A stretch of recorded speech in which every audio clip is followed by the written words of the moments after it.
Opa, graças e paz, amados irmãos, tudo bem? Meu voto é que vá tudo bem com vocês, ok? Eu sempre tenho dito isso, né? Que as minhas orações é que ao você estar vendo esse vídeo, que você esteja bem, esteja tranquilo, calmo, né? Debaixo da graça de Deus, né? Caminhando com Cristo sempre, né? É isso que eu desejo para você, para sua família, tá bom? Se você tiver com algum problema de saúde, que Deus possa trazer a cura necessária, né? Então minha vontade sempre vai ser essa, né? Ok? Hoje nós estamos aqui cumprindo com a palavra, né? Eu falei desde o início do estudo do livro do reverendo Hernandes Dias Lopes, que trata sobre o livro de Hebreus, comentários do livro de Hebreus, que trata sobre a superioridade de Cristo. Eu tinha falado que eu não quero deixar pela metade, né? Nós iremos explorar até o último capítulo do livro de Hebreus, né? Ok? Então, era para que eu estivesse já encerrado o capítulo 8, dia 9, mas infelizmente houveram alguns contratempos, e contratempos necessários, né? Então hoje, dia 23, nós queremos encerrar o capítulo 8 para entrarmos no capítulo 9, próxima semana, tá? Próxima semana nós traremos o capítulo 9. Com certeza, o nosso objetivo aqui é estudarmos mesmo, olharmos os comentários, dar oportunidade para você contrastar com outros autores, né? Embora eu seja um dos fãs, no bom sentido, né, dos livros do reverendo Hernandes Dias Lopes, da teologia dele, que é uma teologia reformada, e sou de uma igreja reformada, a igreja presbiteriana, mesmo que tantos outros bons pastores fazem parte, né? Então nós queremos seguir a orientação dele no estudo do livro de Hebreus.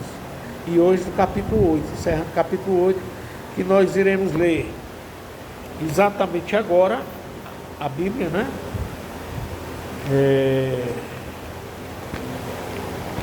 Iremos ler o livro de Hebreus, dos versículos de 7 ao 13. E hoje o estudo nós iremos nos deter de uma forma breve, né? Não tão esticada como tenho feito antes. Estava fazendo assim, né? Vou buscar ser mais rápido na exposição, nos comentários, né? Sem atropelar a palavra de Deus. Vamos lá.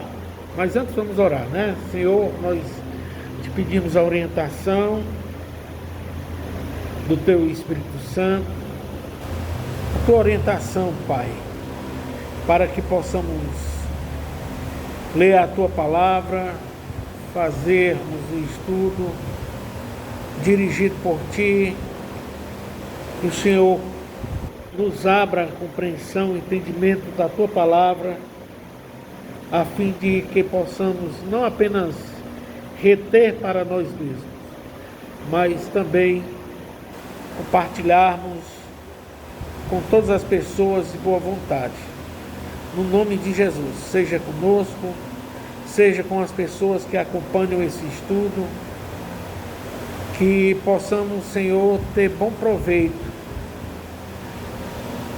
um aproveitamento que seja prático também na nossa vida, no nome de Jesus, amém. Vamos lá, versículo 7 diz assim: porque se aquela primeira aliança tivesse sido sem defeito, de maneira alguma estaria sendo buscado lugar para uma segunda. E de fato, repreendendo-os, diz: Eis aí vem dias, diz o Senhor, e firmarei nova aliança com a casa de Israel e com a casa de Judá, não segundo a aliança que fiz com seus pais no dia em que os tomei pela mão para os conduzir até fora da terra do Egito, pois eles não continuaram na minha aliança, e eu não atentei para eles, diz o Senhor.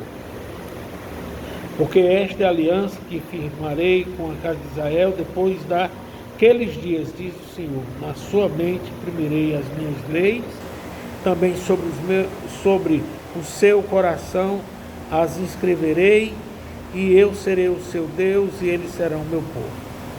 E não ensinarás jamais cada um ao seu próximo, nem cada um ao seu irmão, dizendo: conhece ao Senhor, porque todos me conhecerão, desde o menor até ao maior. Pois para com as suas iniquidades usarei de misericórdia, e dos seus pecados jamais me lembrarei. O versículo 13, encerrando aqui o capítulo 8. Quando ele diz nova, torna antiquada a primeira. Ora, aquilo que se torna antiquado e envelhecido está prestes a desaparecer. Até aqui, queridos, que Deus abra a nossa compreensão. Ok? A priori, eu quero aqui dizer o seguinte: nós somos aliancistas. Talvez você pergunte: a primeira aliança, Deus abominou? Não. A primeira aliança que Deus fez, obviamente, o homem, ele quebrou com Deus, né? A aliança que Deus fez lá no Éden. E eu pergunto: as alianças são eternas? Com certeza. Na minha compreensão e de tantos outros que leem sobre o assunto, irá dizer o seguinte: a aliança, a antiga aliança e a nova aliança não são duas, mas uma só. Mas por que é que a palavra de Deus diz que a primeira aliança ela foi quebrada, não prestava, né? Obviamente que nós temos que entender que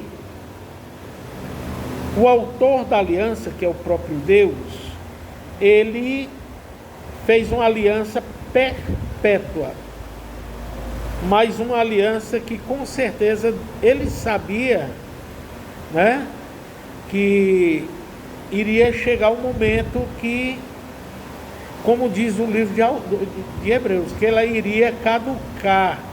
Está lá no versículo 13, né? Caducar não no sentido de que ela não prestasse mais, tinha defeito, como aqui logo no versículo 7, nós usamos logo dizer assim: mas o autor está dizendo que ela tinha defeito. Eu quero dizer assim, que o próprio autor, ele menciona aqui a causa, né, dele dizer que a primeira aliança, ela foi defeituosa, né?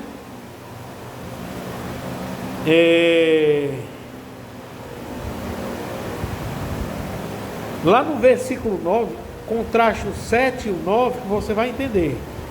Ele diz que porque se aquela primeira aliança tivesse sido sem defeito, de fato a aliança de Deus não tinha defeito, né? Nós temos de compreender à luz do versículo 9, que vai dizer assim: não segundo a aliança que fiz com seus pais no dia em que os tomei pela mão para os conduzir até fora da terra do Egito, pois eles, aqui é essa partezinha que você guarde consigo, tá certo? A última parte do versículo 9. Pois eles não continuaram na minha aliança, e eu não atentei para eles, diz o Senhor. Ou seja, a aliança em si era perfeita. O problema era o homem, os seres humanos, aqueles que saíram lá do Éden, né? de todas as alianças feitas, o homem sempre quis dar uma puladinha fora, né, dela. Sempre quis se sair dela. A aliança que Deus fizera foi uma aliança perfeita, irmãos, porque tudo que Deus faz é perfeito, ok? Então eu quero começar dizendo isso daqui, trazendo um pouco desse contraste. Não sei se você irá concordar com esse pastor. Você pode até dizer, mas a Bíblia diz que... Com certeza, mas você tem de entender que a Bíblia, princípio de hermenêutica, a Bíblia responde à própria Bíblia, ok? E outra coisa, esta aliança dá lugar à nova aliança, como o próprio texto irá dizer, né? Como o texto irá dizer, lá no versículo 13, ela caducou, ou seja, ela tinha um início, e esta aliança precisava ser encerrada, né? Ser cumprida integralmente, né? Ela é eterna porque foi lá na eternidade que Deus fez com o homem, né? E precisava, obviamente, ser cumprida em Jesus. Em Jesus. Então, em Jesus, essa aliança, ela foi cumprida. Por ter sido cumprido, não é de cumprimento, né, de realizar, quando ela toda concretizada, feita, realizada, ela deu lugar à nova aliança. Por sinal, eu gosto sempre de trazer aqui, de contrastar com aquilo que Paulo fala lá em Coríntios, né? 1 Coríntios, lá no versículo de número 11, aonde na ceia do Senhor, Paulo diz algo interessante, né? Paulo diz algo interessante. Um momentinho aqui que eu estou buscando o versículo para que você entenda.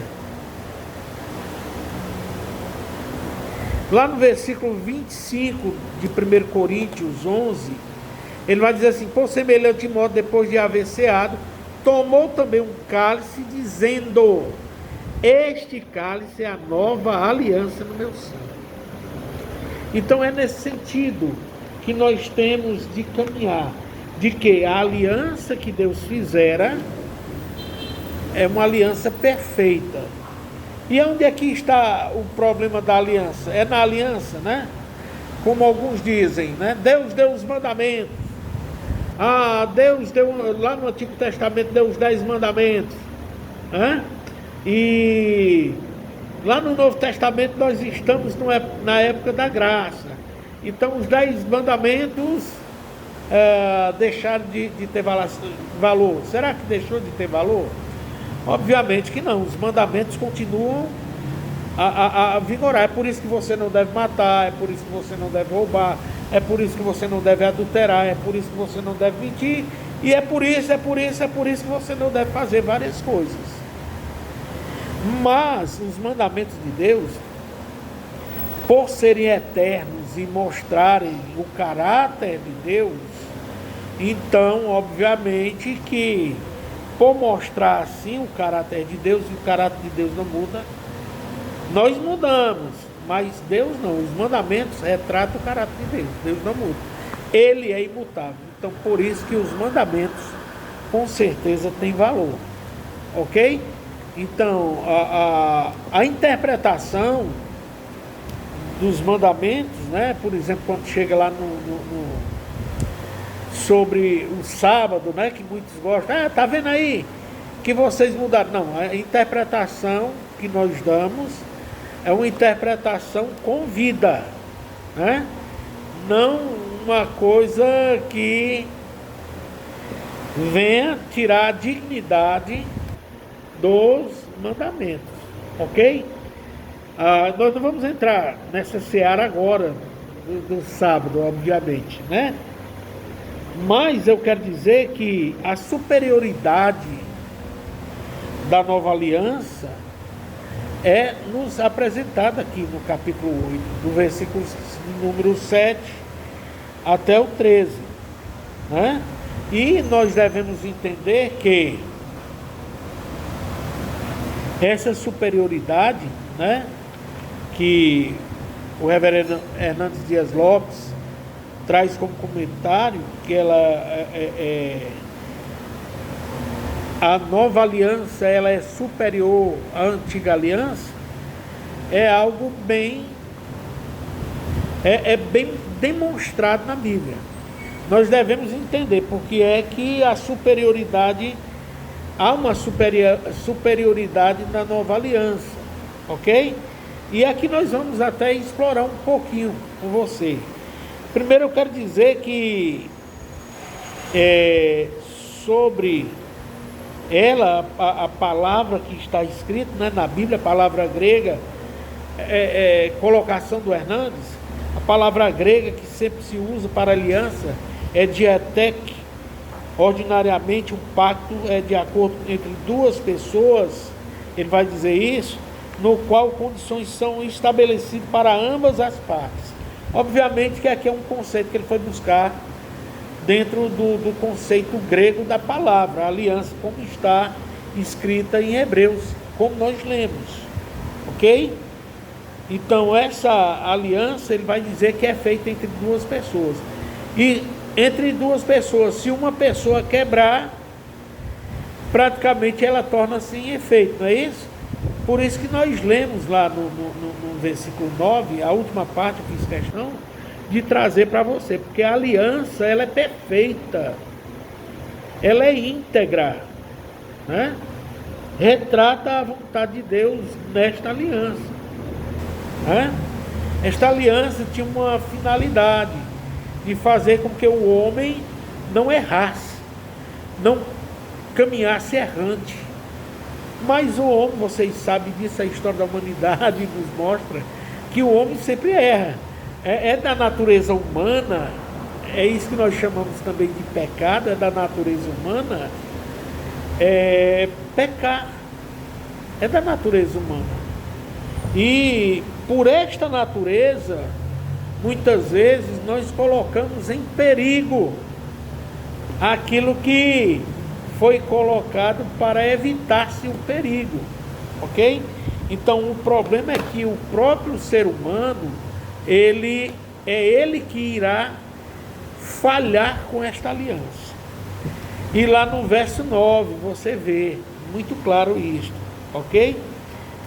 Então, tratando ainda mais sobre a aliança, ele traz aqui o outro conceito, né, que vai tratar da igualdade dessa aliança, que é sintetec, né? Uma é diatec e a outra é sintec. É usado para um acordo em termos de igualdade, ou seja, as partes acordadas estão no mesmo nível e podem negociar a igualdade de condições. No sentido bíblico, porém, isto não é isso que acontece, que ocorre. Isso porque Deus e o homem não se encontram em igualdade de condições. Então o pacto, né? Aí aqui vai surgir uma outra palavra, o pacto, né? O pacto é um oferecimento que procede de Deus, no qual o próprio Deus vem ao homem oferecer-lhes uma relação consigo e estabelece os termos em que a relação se efetiva. O homem não pode negociar com Deus, nem pode discutir os termos da aliança. Só pode aceitar ou rechazar essa oferta, mas não de modo algum alterar os seus termos. Ok? Então, nós temos que entender que nós não estamos em condição de discutir com Deus, né? Os termos que agora fazem parte do pacto, né? do pacto, ela modifica nesse sentido. Tem uma parte aqui interessante que o Hernandes ele vai nos colocar. Ele diz assim: é fato digno de notar que o termo diateque significa não propriamente um acordo, mas um testamento. Um testamento. As condições de um testamento não se dão por igualdade das partes, mas de uma só pessoa. O testador, a outra parte, não pode alterar o que foi estabelecido pelo testador. O testamento é feito por uma só pessoa. Ou seja, este pacto, ele, diferente da aliança, que você vê nesse sentido, né? O sentido horizontal, né? Já o pacto é no sentido vertical, vem de Deus para o homem. E neste pacto você não tem como modificar os termos do acordo, né? Então, diateque e a palavra sinteque, nos mostra exatamente esse sentido. Então a palavra pacto está mais para diateque, ok? A palavra diateque é dela que surge a palavra pacto. Ele aqui destacou no organograma, e eu quero chegar ao final desse estudo, né? Ele colocou aqui alguns pontos. Lá no verso 7 ele vai dizer que a antiga aliança demandava a necessidade de uma nova aliança, foi o que eu falei, né? Deus sabia que a primeira aliança ia se encerrar, obviamente, se encerrar na pessoa de Jesus, né?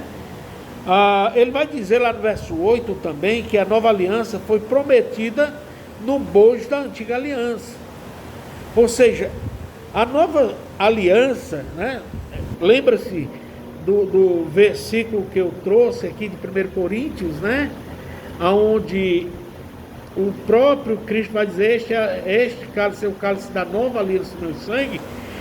Reflete que exatamente isso aqui, que a nova aliança, ela foi feita mediante a primeira, ou seja, a primeira serviu para alicerçar a outra aliança que está hoje em vigor. Por quê? Porque a primeira aliança passou, foi feita com homens, né? Foi feita com Abraão. Primeiro foi feito lá no Éden, com Adão, né? Adão e Eva. Adão. A segunda foi feita com Abraão. Houveram outras alianças. E todos esses personagens existentes que a Bíblia nos traz, quando eu falo personagens existentes, eles morreram, né? Morreram, estão com Deus da eternidade. Porém, Cristo, o que veio fazer a nova aliança no sangue, a aliança de sangue, o pacto, né? Cristo, ele morreu, porém ressuscitou. Por quê? Porque a sua aliança também é eterna. A aliança que Cristo faz é uma aliança eterna. Lá no verso 9, o Hernandes Dias Lopes vai dizer que a nova aliança supre o que a antiga aliança não pôde cumprir. Obviamente, a nova aliança é a que vai exatamente dar continuação de uma forma. Então a nova aliança, ela está estribada na antiga, porque a antiga os homens não cumpriram. Se lembra que eu falei, né? Eu contrastei o versículo 7 com o versículo 9. O problema não estava na aliança, o problema estava no homem que não cumpriu a aliança. E do versículo 10 e 12 vai dizer que as promessas superiores da nova aliança, né? As promessas superiores, elas são superiores. Que promessa, né? Que promessa? As promessas que Cristo fez, que são gloriosas, né? de um dia nós estarmos com Ele, né? Ele aqui lá no verso 10 vai dizer que a casa de Israel é a igreja, né? Nós vamos olhar, né, agora dentro de uma perspectiva escatológica, né? Que a igreja de Cristo, essa igreja, mesmo sendo limitada por nós, a igreja é que faz a vez daquela aliança antiga, né? E a igreja, então, é o lugar que congrega os eleitos. Mesmo nós fazendo parte da aliança, desta aliança eterna, nós somos ainda pecadores, né? Mas como ela está em pleno vigor, né? Quando houver a virada, né? Quando Cristo vier para receber a sua igreja, que houver o julgamento dos vivos e dos mortos, e que lá nós estaremos para sempre, é a concretização perfeita desta aliança, ok? Então, alianças são gloriosas. Lá no verso 10, a casa de Israel é a igreja. Israel de Deus é composto por judeus e gentios, né? Antigamente a aliança contemplava apenas o povo de Israel, né? Os israelitas. Agora não. Cristo estende, né? Para judeus, mas também para gentios, né? Ok? Então, esta aliança tem essas dimensões. E ele coloca aqui, pelo menos também,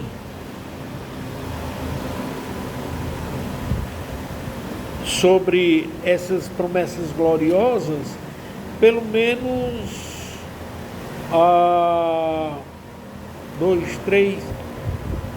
5 pontos interessantes, que trata também sobre a antiga aliança, tornou-se antiquada, envelhecida, está lá no versículo 13, e eu quero encerrar aqui, ok? Se você tem o interesse de aprimorar mais, estudar mais, seria interessante você buscar este livro pela editora Ágora, que trata sobre os comentários de Hebreus, a superioridade de Cristo. Então ele vai dizer que a palavra grega para nova aqui não é neos, né, que está lá no verso 13, né? A palavra grega para nova aqui não é neo, um novo de edição, mas kainos, um novo qualitativo. O autor aos Hebreus usa a palavra para descrever o antigo pacto, que é antiquado e envelhecido. A palavra grega papalaiope, traduzida por antiquado, está no presente perfeito, o que sugere que a primeira aliança já se torna obsoleta, e o resultado disso ainda está evidente no presente. A palavra grega geraskon, traduzida por envelhecido, traz o sentido não apenas de envelhecido, mas também de decadente. Já a palavra grega afanismo, traduzida por prestes a desaparecer, é usada em referência a arrasar uma cidade, abolir inteiramente uma lei. Dessa maneira, o pacto que Jesus introduz é um novo e qualitativamente, e anula o antigo, eliminando de todos. Que Deus seja louvado.